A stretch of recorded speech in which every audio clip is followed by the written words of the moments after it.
In a breathtaking twist, a gang of bikers assaults an innocent little girl, unaware that her father is none other than Jason Statham. A shockwave set to change everything. Jason stood at the edge of the frozen lake, his breath forming clouds in the frigid January air. The weight of the handgun felt foreign in his palm, heavier than he'd imagined. His fingers trembled, not entirely from the cold.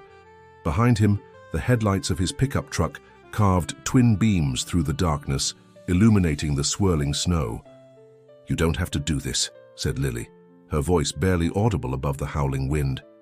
She stood several feet away, arms wrapped tightly around herself. Her face, usually warm and expressive, was a mask of fear and confusion. "You don't understand," Jason replied, his voice hollow. "It's too late." The lake stretched before him, a vast white expanse under the moonlight. Somewhere beneath that ice lay answers and evidence. 15 years of silence had brought him to this moment. 15 years of carrying a burden that had slowly crushed everything good in his life. He raised the gun, not toward Lily, but toward the ice. "Jason, please," she pleaded. "Whatever happened, we can fix it together." A bitter laugh escaped him. "Some things can't be fixed, Lily." The sound of approaching sirens wailed in the distance, growing louder by the second. Red and blue lights began to flash at the edge of the woods, reflecting off the snow-covered pines. "They know, don't they?" Lily whispered, the realization dawning in her eyes. "That's why we're here." Jason nodded slowly, tears freezing on his cheeks. "I'm sorry I dragged you into this. I thought I could finally make it right." The gun felt impossibly heavy now. Behind them, car doors slammed, flashlight beams swept across the snow. "Jason Statham," a voice boomed through a megaphone. "Drop the weapon and put your hands up. You're surrounded." Lily's eyes widened. "Jason, what did you do?" He turned to face her, his expression a complex mixture of grief, relief, and resignation. "I kept a promise," he said simply. "For 15 years, I kept it. But some promises cost too much." As the officers advanced through the snow, Jason made his choice. 15 years earlier. Summer in Willow Creek was the kind that writers romanticize, long golden days that stretched toward a horizon painted in watercolor purples and pinks. It was the summer Jason turned 18, with a football scholarship to state, and the world seemingly laid at his feet. The Statham family hardware store had been a fixture in town for 3 generations. Jason's father, Walter, was as sturdy and reliable as the tools he sold. His mother, Grace, taught English at the local high school and had a gift for seeing the potential in people before they saw it themselves. Their modest 2-story home on Maple Street was always open to Jason's friends, especially during those languorous summer months before college would scatter them across the country. Among those friends was Jack Parker, brilliant, reckless, and perpetually angry at a world that had dealt him a difficult hand. With an alcoholic father and a mother who had abandoned them years ago, Jack found refuge with the Stathams. Walter had given him his first job at the hardware store, and Grace slipped him extra portions at dinner, noticing how he always seemed hungry. "That boy's going to change the world or burn it down," Grace would say, watching Jack gesticulate wildly as he argued philosophy with Jason on the porch swing. "I just hope someone shows him there's a middle path." The third member of their inseparable trio was Lily Chen, whose family owned the town's only Chinese restaurant. Smart, pragmatic, with a dry wit that caught people off guard, she was headed to NYU in the fall to study journalism. She moved between Jason and Jack's worlds with ease, tempering Jason's earnest optimism and softening Jack's cynical edges. What no one knew, what Jason had kept buried deep inside, was how he felt about Lily. Their friendship had been so fundamental to his life that the realization of deeper feelings terrified him. And then there was the unspoken understanding that Jack harbored similar feelings for her. The catalyst came on July 23rd. Walter Statham closed the hardware store early for the annual Willow Creek Lake Festival. The entire town gathered for barbecue, music, and fireworks over the water. As darkness fell, Jack suggested they take his boat out for a better view. "My dad won't notice it's gone," he said with a bitter edge. "He's already on his 5th whiskey." The night was perfect. Stars scattered across the sky like diamond dust, the water a black mirror reflecting the celebration on shore.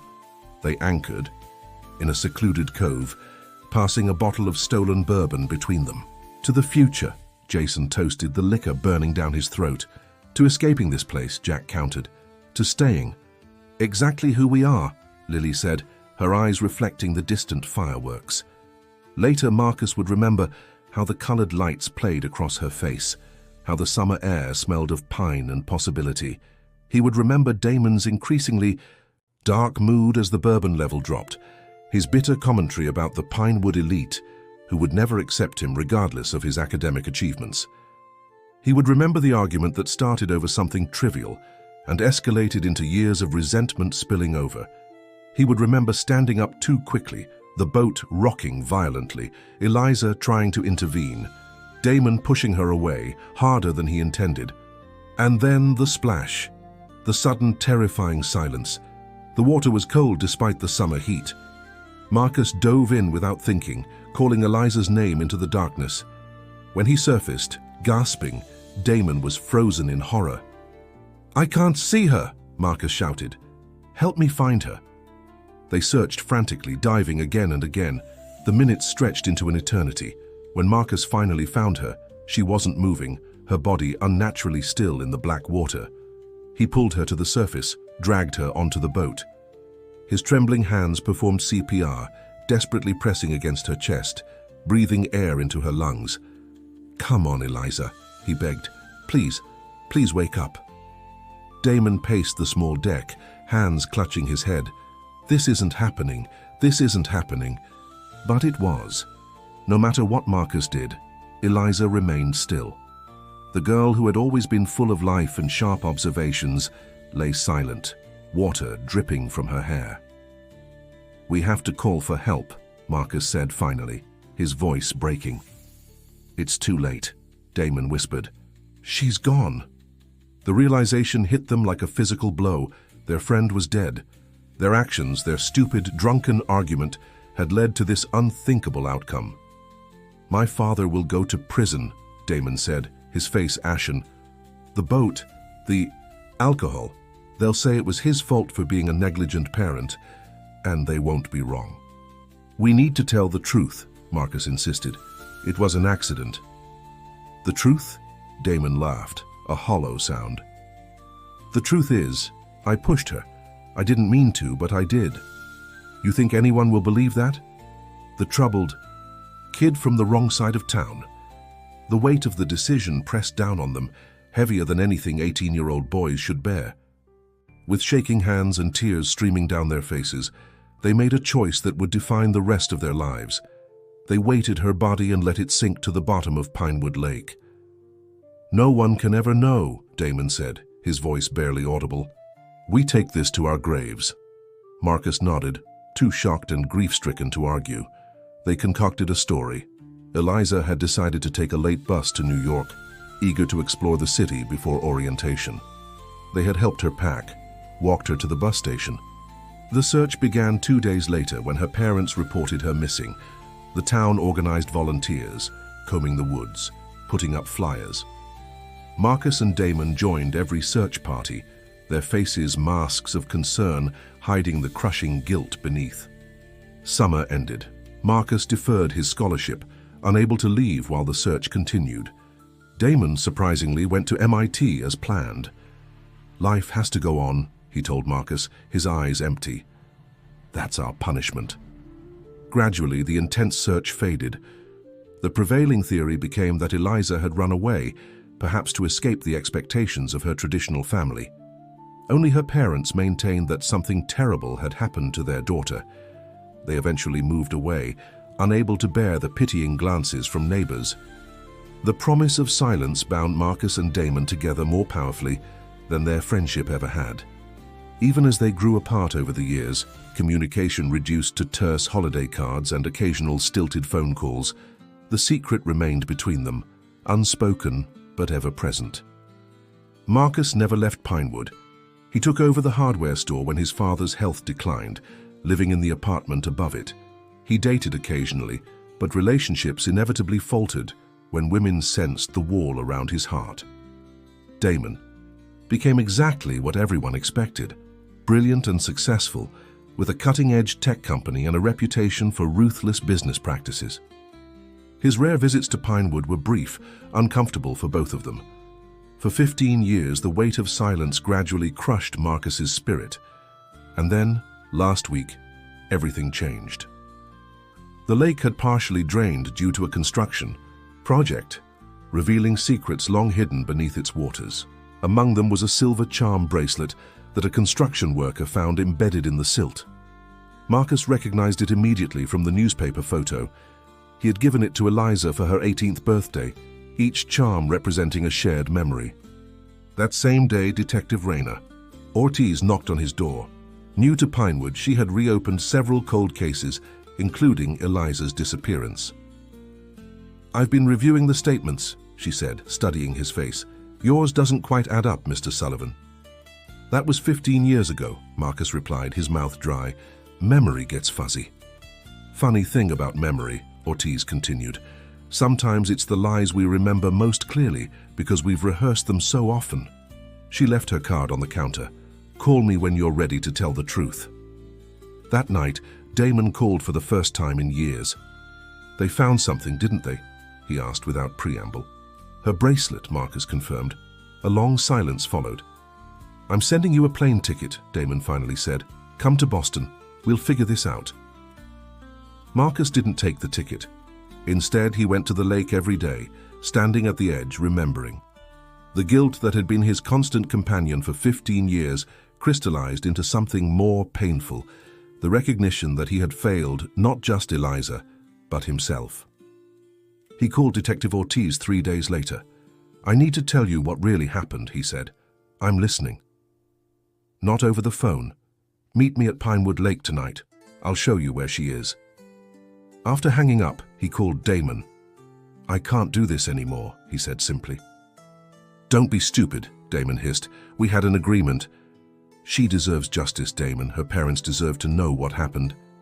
And I deserve to lose everything I've built, my company, my reputation. Maybe we both deserve that." "I'm coming to Pinewood," Damon said, his voice cold. "Don't do anything until I get there." But Marcus had already made his decision. He went to his father's old hunting cabinet and removed the revolver kept there for protection. What he didn't expect was Eliza Chen walking into the hardware store just as he was closing up. Not Eliza, that was impossible, but a woman so like her that his heart stopped. The same intelligent eyes, the same determined set to her jaw. "Are you Marcus Sullivan?" she asked. "I'm Maya Chen. Eliza was my cousin." Now, standing at the edge of the frozen lake with police closing in, Marcus looked at Maya, not Eliza as he had mistakenly called her earlier in his confusion and grief. "I thought I could finally make it right," he repeated, lowering the gun to his side. Maya's expression softened with understanding. "By showing them where she is." Marcus nodded, tears streaming freely now. 15 years, and not a day went by that I didn't think about her, about what we did. "Drop the weapon, Sullivan," the officer called again, closer now. Maya took a careful step toward him. "Marcus, my aunt and uncle never gave up. They hired private investigators, followed every lead. They just wanted to know what happened to their daughter." "I'm so sorry," he whispered. "Give me the gun," she said gently. "Let's end this the right way." Behind them, a car engine roared. Headlights swept across the ice as another vehicle skidded to a stop near Marcus's truck. The driver's door flew open, and Damon Reeves emerged, his expensive coat flapping in the wind. "Marcus," he shouted, "don't say another word." The officers redirected their weapons, uncertain of the new threat. "Stay back, sir," one commanded. Damon ignored them, striding toward Marcus and Maya. "I have lawyers on the way. We don't have to do this."